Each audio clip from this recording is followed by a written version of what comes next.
When I ask my students what's the biggest obstacle they face for getting things done and being successful in school, they all say procrastination, without a doubt.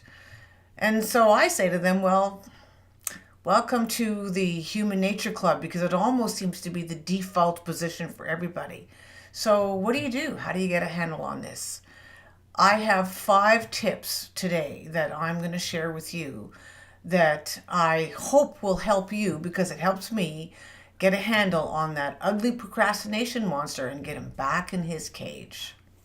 So all of my tips involve maximizing the Google apps, especially Gmail to Calendar, and within Calendar, the task calendar, the reminder calendar, and how to use those effectively on your desktop and especially on your phone. So let's take a look at that. The first tip is how to connect your Gmail and your Google Calendars.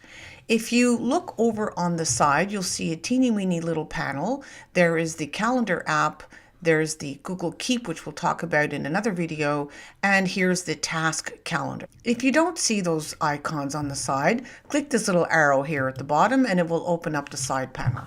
So let's take a look at this first email up here.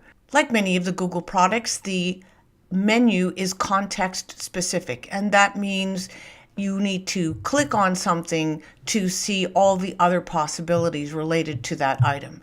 And so come on over to these 3 little dots here and see what we've got. Well, we're going to add it to tasks, because that's going to open up your task calendar on the side panel. And now we see the email here from Google Classroom has been added to the tasks. You can click on that pencil if you want to add more information. The Google Task Calendar allows for more than one list. This is the default list for all calendars, which is the name of the person. And in this case, this is just a test student. And if you click on that, you can see that I've already created another list called Home Stuff. And you can do that from the Google Task Calendar. Click on this little date if you wanted to add a due date by. So I want to have this done by Saturday. And there it is. So it's got tomorrow. If I need to do a subtask, I can enter that here. Click the arrow to return back to the panel. It's really very handy to be able to add events to your task calendar directly from your email.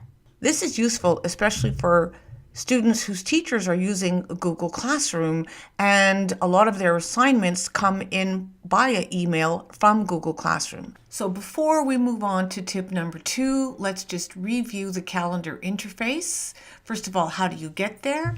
You can click the app launcher from your Gmail account, and it'll bring you into your calendar. On the left, you see the calendars that this student has, their default calendar, the reminders calendar, the tasks that we were looking at a while ago, and then anything else that this student has subscribed to. And in this case over here, there's only one other calendar, and that comes from the Google Classroom calendar. And by clicking on any of the text here, you can see that there is the instruction. Anything that the teacher might have put in on the Google Classroom site will show up here on this calendar as a reminder. Don't forget that you can select different views: the day, week, month, the year, but especially the schedule view, because with the different colored calendars, you can look at the schedule view and see everything that is color-coded that's going to be happening within the next little while. So my second tip is using the reminder calendar, and not just setting one reminder, but setting several reminders until the actual due date for my assignment. So let me show you how you do that. Just click in the date, select reminder, and give it a title. I like to keep it at all day, because that way I get to see the full block of color. And I'm going to select custom. I want it to repeat every day, and I want it to end on February 6th. And save it. And that way I get a reminder every single day of what it is that I need to have done by Wednesday. Tip number 3 is daily agenda notifications. So What does that mean? Well, Google Calendar is not going to ding at you every time you have a reminder coming up. If you come into the settings gear and go down into your default calendar, into general notifications,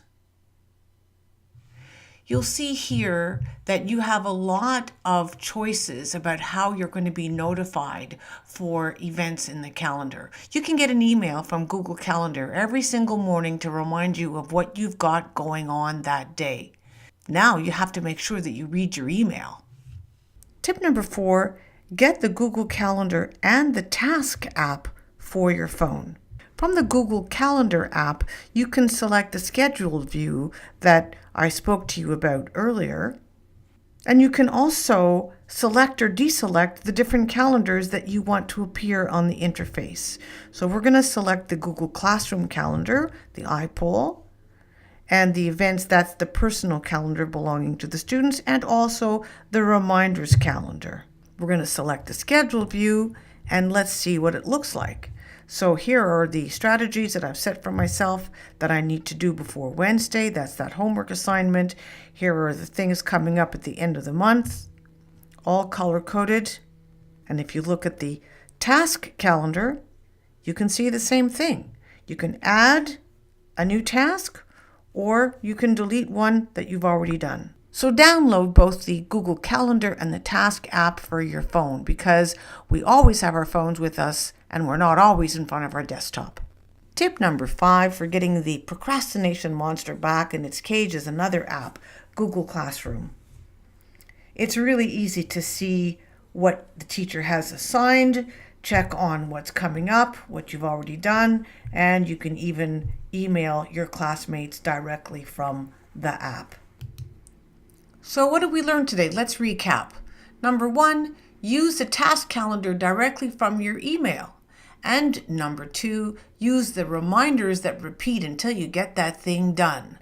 Number 3, get an email every morning about all the stuff you have to do. Number 4, use the calendar and task app for your phone. And finally, also with your phone, get the Google Classroom app. Well, that's it, folks. If today's video was helpful, please give it a like or even subscribe, and add your 2 cents in the comments below. Thanks.